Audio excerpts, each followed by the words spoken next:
Hello to all of you who love creepy mysteries, but also have a hard time holding back your laughter. I'm Kelly Thompson, and today we're going to embark on a dramatic journey where truth and fiction intertwine, and sometimes you'll have to frown and smirk at the same time. Buckle up, grab your coffee, because Springfield 3, Mysterious Man in a Van will make you both excited and curious about every detail. The story begins on a rainy night, when the streetlights dance on the wet road like a vivid horror scene. A mysterious white van slowly approaches the neighborhood, stopping right outside the old house that we've been following for a long time. And then, the light from the headlights flashes, reflecting on the window, making everything in the room seem frozen. In that moment, a figure appears in the van, quietly observing, then disappears into the rain. Witnesses can't be sure, but a chill runs through Springfield.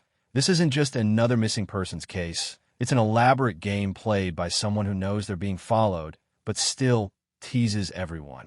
Just then, the investigation team receives an urgent call. The white van just appeared near Sherrill and Melinda's house, and I saw a shadow in the car. Kelly sneers, reminding everyone, if this is a game of hide and seek, then the culprit must be very confident that we'll chase them without catching them. But don't worry, we have cameras, intelligence, and a little luck. And that's when we enter a new journey, where the white van is not just an ordinary vehicle, but a symbol of all mysteries, where every wheel turn, every light reflection, and every strange sound can lead to important clues. What will the investigation team discover from the mysterious figure in the van? Will the Springfield Three be found? Or will the mastermind behind it all continue to smurf from the shadows? Get ready, because in Part 3, everything you know about the Springfield Three will be challenged.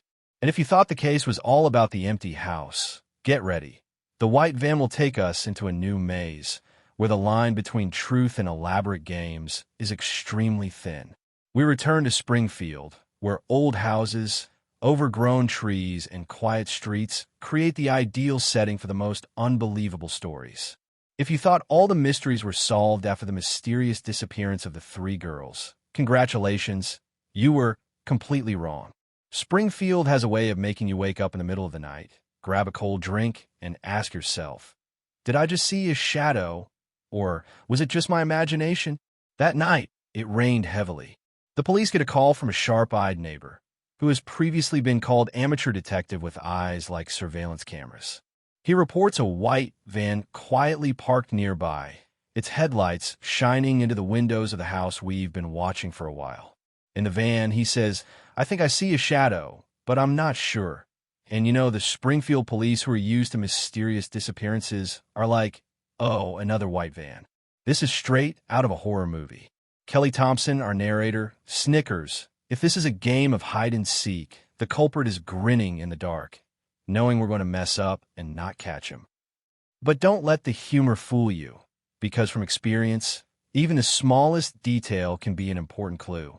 A rainwater stain on the road, a wheel stuck in red dirt, or a reflection in a glass window, all could solve the mystery. The investigation team was immediately present. They checked the area around the house, setting up motion sensors and temporary cameras. But the white van, as if it had a mind of its own, did not reveal much. It moved silently, stopped for a few minutes, then glided away like a ghost on the street. The locals began to stir, some joking. If Springfield had an Oscar for the most confusing case, the white van would definitely win the Icon of Horror award. While the police were tense, Kelly jumped in with a serious and humorous narration style. You see, Springfield is not short of mysterious shadows, but I guarantee you one thing. We will not be led by this white van for too long. Imagine playing a game of shadow chase, but this time it is real, and the prize is the truth. On closer inspection, the team discovered a curious trace, a scrap of paper lying next to a trash can with some cryptic characters on it.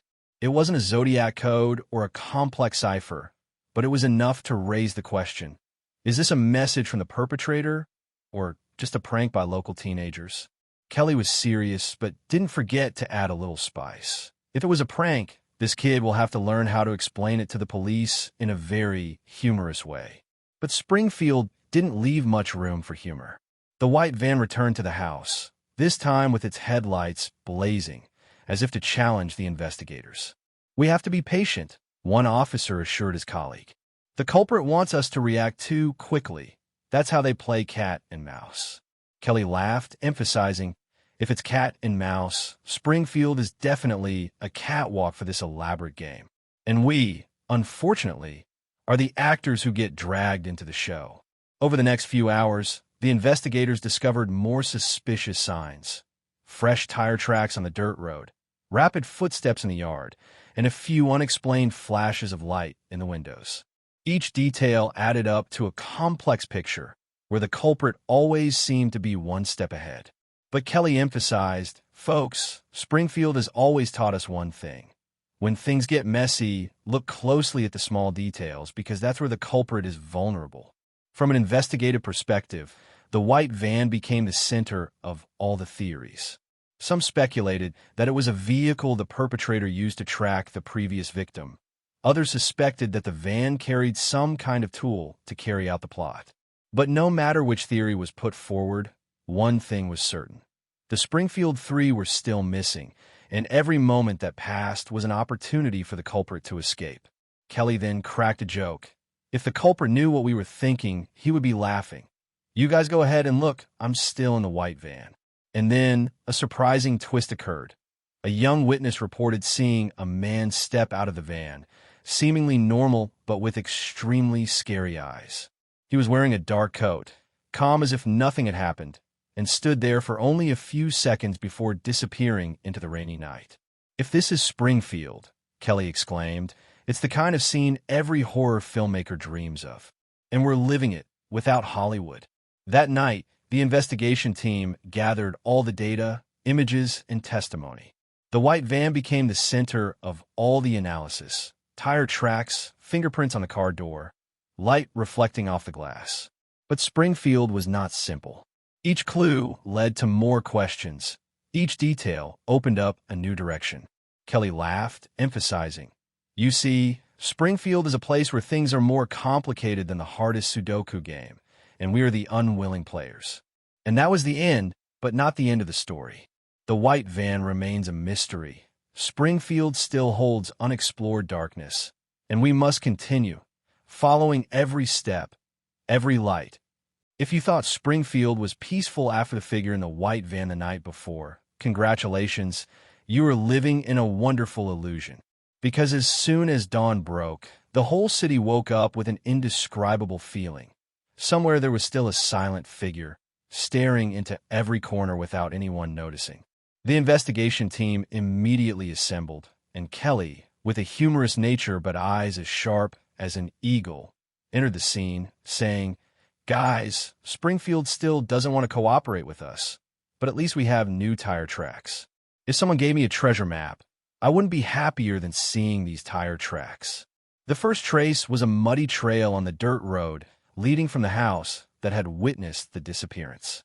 Every step, every piece of dirt stuck to shoes, opened up a series of hypotheses. Some speculated that the perpetrator had walked from the area near the river, while others suspected that he had traveled in a special vehicle to avoid detection. Kelly laughed and said, "If this were a game of clues, Springfield would be the biggest maze. And we're lost in that maze, but we're still having fun." As the team analyzed the scene, a small but extremely important detail was discovered. The raindrops on the white van windows were not like normal rain. They dried in a certain direction, as if the van had been standing still all night, waiting for an opportunity. Kelly emphasized, "The perpetrator may think he's being discreet, but Springfield teaches us that even darkness leaves traces." Then came the unpleasant but interesting part. The young witness from the day before was called in to confirm the details. He recounted, "I saw the man in the dark coat, standing still for a few seconds, then disappear." The officers exchanged glances, and Kelly exclaimed, "If this were a horror movie, this kid would have just scored an Oscar for Best Eyewitness." But at the same time, every detail he provided was meticulously recorded, carefully analyzed. His gait, his hand position, his gaze. Springfield would not let any detail go unnoticed. Meanwhile, the white van was still the center of attention. They found tire tracks that matched a previously recorded pattern. Same type of vehicle, same tire tracks. Kelly smiled. You see, the culprit is playing van chase, and we are amateurs. Springfield always taught that patience is rewarded. The reward might be a little shiny clue. Another detail that puzzled everyone. A strange chemical smell wafting from the van. A smell Springfield had known of, related to previously unsolved cases. Kelly added a joke. If this is a secret cooking game, I hope Springfield serves dessert after this case, because we're pretty starved for clues. The more the team investigated, the more they discovered that Springfield was not simply a sleepy city. Every house, every tree, every street corner could be hiding a figure in a van. A few security cameras recorded blurry images, but enough to see a silhouette standing still or moving slightly. Kelly laughed. If this was a stealth game, Springfield would definitely win first place. And we, unfortunately, are in that competition, but there's no prize other than stress. By the afternoon, a surprising clue appeared. A middle-aged witness reported seeing a white van parked near the shopping center parking lot, and inside was a man sitting and writing something. They described the man as tall, dark-clothed, and calm to the point of being scary. If it were Springfield, this would be the kind of shot every horror director would envy, Kelly remarked. And we're in the front row. But Springfield didn't stop there. Another strange detail emerged. The van appeared and disappeared at an unpredictable pace. No one knew how it moved. Kelly joked, if the culprit had the power of invisibility, I'd ask Springfield to teach me a few tricks because we're clearly being trolled. The next night, officers set up ambushes around the suspected locations. The van appeared, quietly approaching the house, but didn't stop. The headlights flashed for a few seconds, then disappeared. See, Kelly told the group, Springfield is playing cat and mouse, and we're the mice. Every little detail was noted. Tire tracks, reflected light, footsteps, the smell of chemicals. Springfield seems to be challenging the investigation team, but Kelly emphasizes, my friends, in the dark, Springfield still has its own rules. Whoever observes carefully, patiently, will find the most valuable clues. In the end, we do not have a clear answer, but Springfield has revealed that the white van is not just a vehicle, but also a symbol of a sophisticated game. Every tire track, every shadow, every light is a clue, but also a question, who is controlling Springfield, and what does the white van really hide? Kelly smiles. Ending. Have you seen Springfield? Absolutely. And now we just need to keep following detail by detail. If you thought Springfield was already riddled with tire tracks and mud, congratulations.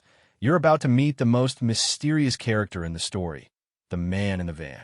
Appearing stealthily, like a ninja, but not entirely good at hiding, he became the focus of the investigation team and the residents of Springfield unable to take their eyes off him.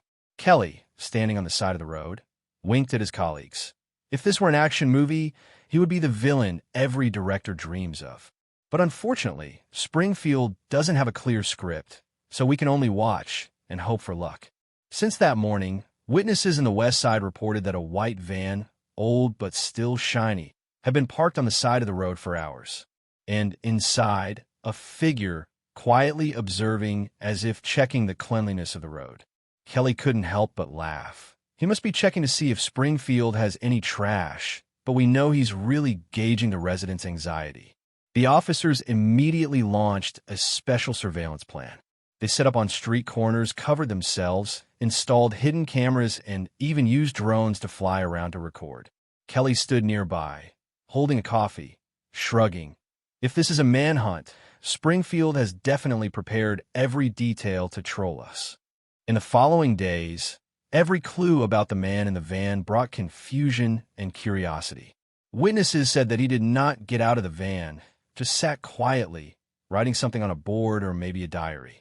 Every detail was recorded, from the way he held the pen, placed his hands on the steering wheel, to the way his eyes followed the street. Kelly commented, if this is a diary style, I just hope Springfield publishes it, because whoever reads it will be hilariously insane. A strange detail appeared. Every time it rained, the white van cleverly shifted its position, leaving no obvious traces. The investigation team had to use all kinds of methods to determine the direction of movement, from security cameras, tire tracks, to wet footprints on the sidewalk. Kelly shrugged. If this is a game of hide and seek, I'm sure Springfield is laughing at us. And we're playing a high-end version of cat and mouse. But Springfield didn't stop there. Another witness, an older one, said he'd seen a man get off the van, but instead of walking, he disappeared into the darkness. Kelly laughed. If this is magic, Springfield hired the right magician. As for us, we can only watch and admire. By the end of the week, the officers had gathered more information. The van appeared in public areas, near schools, near shopping centers, but never stayed for long. Each time, the man wrote something, looked around, and then disappeared again. If it's a public diary game, he's probably writing a bestseller, Kelly remarked. And we're acting like extras in a mystery play. During the investigation, an unexpected clue emerged. A security camera recorded the van moving, but there was no sign of the driver. Kelly raised an eyebrow. If Springfield has hired a self-driving van, I'd like to sign up for a test drive. At least it'll get me to coffee every morning without having to wake up early. Officers quickly discovered another detail. The man in the van seemed to know the streets, shortcuts, and surveillance camera locations. This led them to speculate that he was no stranger. If he's a Springfield resident, I wish him luck, Kelly joked. And the rest of us, be prepared to follow Springfield's trail without knowing when to stop. By midweek, another young witness reported seeing the man smiling faintly as he passed a grocery store. If this is an elaborate prank, he's executing it with impeccable style, Kelly exclaimed. Springfield is not just a city, it's a great director, and we're unpaid actors. As night fell, the officers set up ambushes at suspicious points. Van appeared, quietly entering the alley, but then disappeared. If this is a professional game of hide-and-seek, he's winning, Kelly said. And we can only watch, take notes, and tell ourselves, Springfield will never bore us. Another surprising detail emerged. The van sometimes left notes, which could be clues or teasing messages. Kelly picked up one of the notes, read it, and laughed. If this is a pun, he's giving us a refresher on elementary school knowledge. Springfield really knows how to scare and entertain people at the same time. The more the team investigated, the more they realized that Springfield was a maze, and the man in the van was an unsolved mystery. Every step, every tire track, every shadow begs the question, who is he?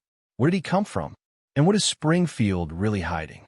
Kelly concludes, you see, Springfield and Van White are a perfect match, mysterious, funny, and always keeping us in a state of endless curiosity. Ending with a clear picture. The man in the van is not just a villain, but a symbol of Springfield, where every clue leads to a bigger question, where every little detail can be the key. And Kelly, as usual, smiles, reminding the team. Folks, Springfield is not over yet, and we have a lot to learn. Get ready for the next mystery, because if Springfield had been a sleepy city, it was now awake with the heaving breath of mystery. The man in the van was no longer a story in itself, but a symbol of confusion and curiosity. Kelly, with a demeanor that was a bit like a funny detective who never sleeps, stood on the sidewalk, coffee in hand, watching the van's silhouette slide through the side streets. She smirked. If he wanted to scare us, he succeeded. If he wanted to make us laugh, he succeeded. Springfield, you are a terrible but wonderful director. The officers continued to analyze the photos, security camera footage, and even the odd messages found near the scene. One detail that shocked them. Every night, the van stopped near empty houses or streets with few people. Some small notes were left behind, with scribbles but full of hidden meaning. Kelly tilted her head and read a piece. Maybe he wants us to do crossword puzzles? Springfield, you're training our brains without warning. But the most surprising thing was that a young witness, about 10 years old, said he had seen the van from his window, but this time the man in the van seemed to be listening. Kelly smiled and pursed his lips. If he's doing market research, Springfield will definitely sell mystery goods. At night, the investigation team set up more advanced surveillance equipment. Infrared cameras, super-sensitive microphones, even vibration sensors placed along the small streets. Kelly took a sip of coffee and shrugged. If this were a horror movie, we would be the audience, both scared and laughing. Springfield, you really know how to keep people occupied. Over the next few days, unusual signs appeared. The van moved along the streets, but didn't seem to follow a fixed route. It seemed that Springfield had created a maze game where no one knew where it started or ended. Kelly took a deep breath. If this is a living escape room game, we're losing like a sore thumb. And he's definitely laughing behind the wheel. Another notable detail. The white van sometimes appeared near the locations where previous clues had been found. The man in the van observed, wrote something, and then left as if he had never existed. Kelly muttered, "If he keeps a diary, I swear Springfield will make it into a bestseller. And us? We can only sit here and admire." On the fifth day, an interesting clue appeared. The van was parked near a park, and Kelly and his teammates discovered some strange footprints around it. But when they looked closely, there were no clear signs. All were just shadows on the damp ground. Kelly joked, "If this is a ghost game, Springfield is definitely the champion. As for us, we can only become amateur ghost hunters." The investigation continued with interviews with residents around the neighborhood. Many said they had seen the white van several times, but no one had seen who was driving it. Some were skeptical that the van might be self-driving. Kelly looked at the officers and winked. "If Springfield is testing self-driving cars, I want to order one. At least it will take me to my morning coffee without having to wake up early." The more the officers learned, the more they realized that Springfield was like a maze with no way out. The man in the van was not just a suspect, but a symbol of infinite mystery. Every step, every tire track, every shadow was an unanswered question. Kelly concluded, "You see, Springfield never sleeps. And the man in the van? He is the living proof of the city's cunning." One afternoon, when the van appeared near an empty house, Kelly noticed a strange detail. The back door of the van was slightly open, as if to invite. She picked up her camera, recording every moment. "If this is a game of invitation, I just hope Springfield invites us to a coffee shop and not a mysterious maze," Kelly joked. As night fell, Van moved silently through the small streets. Kelly stood by the side of the road, holding a coffee, her eyes following the blurry figure. If this is a professional game of hide and seek, he wins absolutely. And us? We can only watch, take notes, and think to ourselves. Springfield always keeps secrets, so we never get bored. A surprising detail appeared. A few small pieces of paper were left near the electric poles, with scribbled but meaningful words. Kelly picked up one, read it, and laughed. If this is a word game, he is teaching us to train our brains Springfield style. The officers decided to increase the surveillance. They used drones, infrared cameras, and motion sensors. But Van still appeared and disappeared, as if testing the limits of everyone's patience. Kelly sighed. If Springfield wanted to prove that every clue counts, they have succeeded brilliantly. And the rest of us? Prepare yourselves, because the next chapter is sure to be even crazier. Finally, as dawn broke, the van disappeared from sight. Kelly looked at the officers, smiling. If this is the end of the game, we have just had a break. Springfield will make we go crazy at any moment. And the man in the van? He never left Springfield, just disappeared for a while to prepare for his next appearance. Closes with a picture of Springfield that is both mysterious and humorous. A city where every trace opens up new questions, where every shadow is curious, and where a white van has become a symbol of mischief. Kelly smiles, reminding the team, "Folks, Springfield is not over yet, and we have a lot to discover. Prepare for the final chapter, where all..." Kelly stood on the sidewalk, coffee in hand, sipping, watching the empty streets. It was early morning, but Springfield had never really slept. The white van had disappeared from sight the night before, but its traces were still fresh in the officers' minds. Tire tracks, scribbled notes, and a sense of unease that was both dramatic and humorous.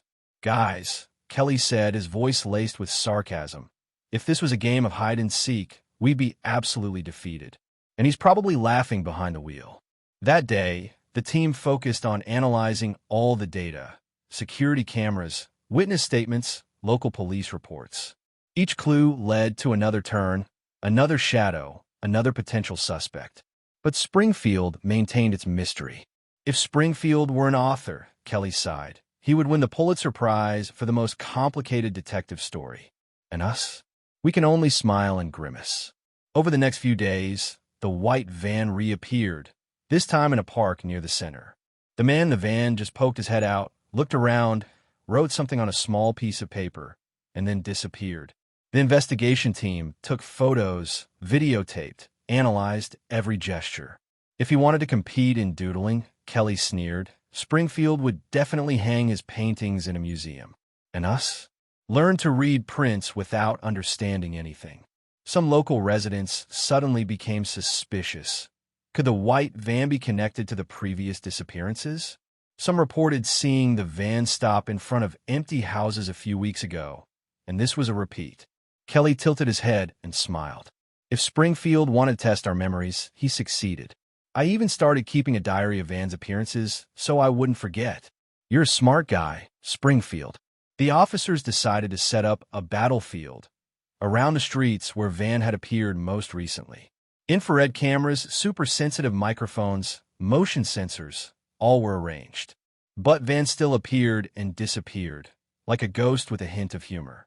Kelly shrugged. If this is a test for the investigation team, we're at the top of the failure chart. And him? He's probably enjoying his morning coffee somewhere. Another strange detail appeared.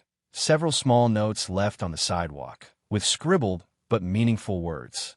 One of them read, "Sometimes the clue is just a fantasy."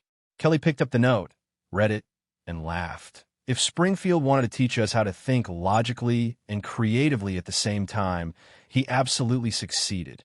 And us? We can only laugh and scratch our heads.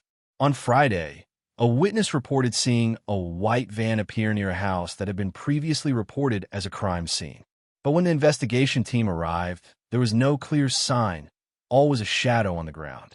Kelly sighed. If this is a ghost game, Springfield is definitely the champion. And us? We can only follow the shadow, guess, and joke together. Meanwhile, the officers analyzed the data and realized a repeating pattern. The white van often appeared in the late afternoon, moving around the alleys, but not following a fixed route. Kelly looked at the officers, winked. If Springfield is testing our intelligence, he absolutely wins. We're like playing chess with the main piece being darkness. Another surprising detail emerged. Some young residents reported seeing the van stop, the door slightly open, and a man in the van staring at them. But when they got closer, the van disappeared. Kelly shrugged. If Springfield is testing its courage, he's creating a spectrum of emotions from fear to curiosity. And the rest of us? We can only smile and remind each other, Springfield never sleeps. That night, the investigation team set up live surveillance with infrared lights. Kelly stood outside, coffee in hand, watching the van loom near the park. The man in the van looked around, wrote something down, and then moved on. Kelly whispered, if this was a game of note-taking and tracking, Springfield would have printed instructions. And the rest of us? We can only take notes, make inferences, and occasionally have a little fun to survive. In the days that followed, all the clues continued to converge. The white van, the faint traces, the scraps of paper, the shadowy figure. Kelly and the investigation team clearly felt Springfield as a living maze, where every detail was important and every step opened up new questions. She sneered. If Springfield were a director, it would definitely win an Oscar for the most complicated script. And us? Learn to read the clues and still be bewildered. Finally, as dawn broke, the white van disappeared from sight, but Springfield still left a lingering impression. Unsolved clues, unidentified figures, and a feeling of both excitement and humor. Kelly picked up a piece of paper that was left behind, reading the scrawled words, "Never think you know Springfield." She smiled, looking at the officers. Springfield isn't over, folks. And the man in the van? He never left Springfield, just head out for his next appearance.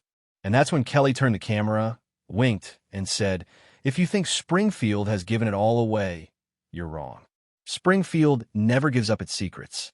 Get ready for Part 4, Dead Ends and New Leads. Where the police's best efforts converge, old and new leads collide, and we continue to follow one of the most mysterious cases in Springfield history. Don't miss it, because Springfield is sure to have more surprises in store.